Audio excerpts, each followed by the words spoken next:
தொகுதி என்பது பார்த்தால் 200 கிராமங்கள் இருக்கும், அப்படி எல்லாம் இருக்கும். ஆனால் இந்த மணப்பாறை என்பது பறந்து விரிந்த 960க்கும் மேற்பட்ட இருக்கும். எனவே கழக ஆட்சி, கலைஞர் ஆட்சியிலும் சரி, நம்முடைய முதலமைச்சர் முன்னாள் முதலமைச்சர் தளபதி அவருடைய ஆட்சியிலும் பல்வேறு திட்டங்கள் அந்த பகுதியிலே செய்யப்பட்டிருக்கிறது. இன்னும் சொல்ல போனால் நேரடியாக திராவிட முன்னேற்ற கழகம் போட்டியிடாமல் தொடர்ந்து தோழமை கட்சிகளுக்கு அந்த இடம் கொடுத்து அப்படி கூட வெற்றி பெற்ற மக்கள் ஏற்றுக்கொண்ட பகுதி. எனவே தம்பி அவர்கள் புதிதாக வந்திருக்கிறார். அவருடைய உறவினர் தான், ஒன்றிய தலைவராகவும் எங்கள் காலத்தில் இருந்திருக்கிறார். எனவே அதையெல்லாம் சொல்வதற்கில்லை, எல்லா பணிகளும் நடைபெற்று இருக்கிறது என்பதை தெரிவித்துக் கொள்கிறேன். நீங்கள் முதலமைச்சரை கேட்டு இன்னும் நல்லா செய்யுங்க. அதெல்லாம் நான்லாம் ஒன்று செல்ல அதுக்காக எங்களுக்கு அல்வா கொடுத்தேன்னு அது மட்டும் முக்கியம் இல்லை. அவங்க மாண்புமிகு தொழில்துறை அமைச்சர். மாண்புமிகு பேரவைத் தலைவர் அவர்களே, மாண்புமிகு உறுப்பினர் அவர்கள் சொன்னார் சிப்காட் அங்கே நல்ல முறையாக நடைபெற்றுட்டு இருக்கிறேன். நாங்கள் சிப்காட் ரிவைவல் மிஷன் அப்படின்னு சொல்லி ஒவ்வொரு மாவட்டத்திலையும் சிப்காட்டை ஆய்வு பண்ணிகிட்ருக்கோம். அதே மாதிரி பெருந்துறையில் 26/5/2026 அன்று மாண்புமிகு சட்டமன்ற உறுப்பினர் அவர்களும் நானும் சேர்ந்து அங்கே ஒரு ஆய்வு நடத்தினோம். அவர் சொன்ன மாதிரியான எந்த விதமான பெரிய மாற்றங்கள் எதுவும் நான் பார்க்கவே இல்லை.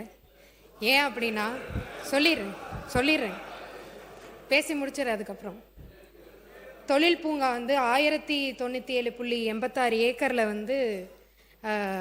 ஆரம்பிச்சிருக்காங்க. பல வருடங்கள் ஆயிருக்கு. அங்கே 4 கம்பெனி மட்டும்தான் இன்னைக்கு வர நடத்திட்டு இருக்காங்க.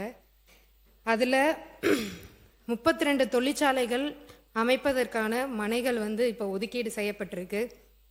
அங்கே முதலீட்டாளர்கள் கூட நம்ம ஒரு ஆய்வு நடத்தினோம். அவங்களுடைய கோரிக்கை எல்லாமே தண்ணீர் அங்கே இல்லை, ரோடு வசதி இல்லை, தெருவிளக்குகள் இல்லை, சரியான பஸ் வசதிகள் அங்கே இருக்க மக்கள் சிப்காட்டுக்கு வர முடியாத நிலைமையில தான் இன்னமும் இருந்துட்டு இருக்குன்னு பல கோரிக்கைகள் வச்சாங்க.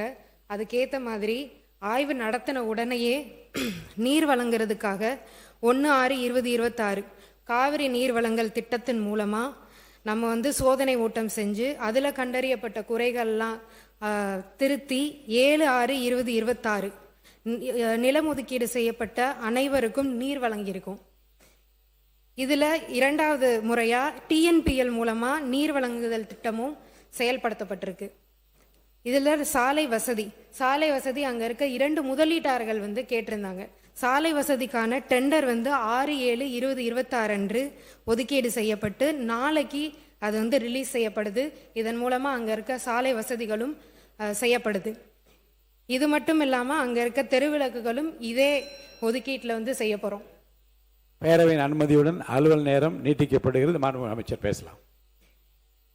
இதை தவிர அங்கே இருக்க ஒரு பெப்சிகோ நிறுவனம் பல ஆண்டுகளாக டிடிசிபி அனுமதி இல்லாமல் இருந்துட்டு இருந்துச்சு. அவங்களுக்கு உடனடியாக நம்ம இன்னைக்கு பண்ணி கொடுத்துருக்கோம். இதை தவிர பேருந்து வசதி இல்லை அப்படின்னு சொல்லி பொதுமக்களும் கேட்டிருந்தாங்க. சிப்காட்டுக்கு வரவே முடியலை அப்படின்னு சொல்லி. அப்போ தான் லோக்கலில் இருக்க ஜாப் ஆப்பர்ச்சுனிட்டி அதிகமாகும். அதுக்கான வசதிகளும் ஏற்படுத்தி தருவதற்காக டிஎன்எஸ்டிசிக்கு கடிதம் எழுதி அதுக்கான சேவைகளும் நம்ம இப்போ தொடங்கியிருக்கோம். இதை தவிர அங்கே இருக்க அங்கே சிசிடிவி கேமராவே கிடையாது.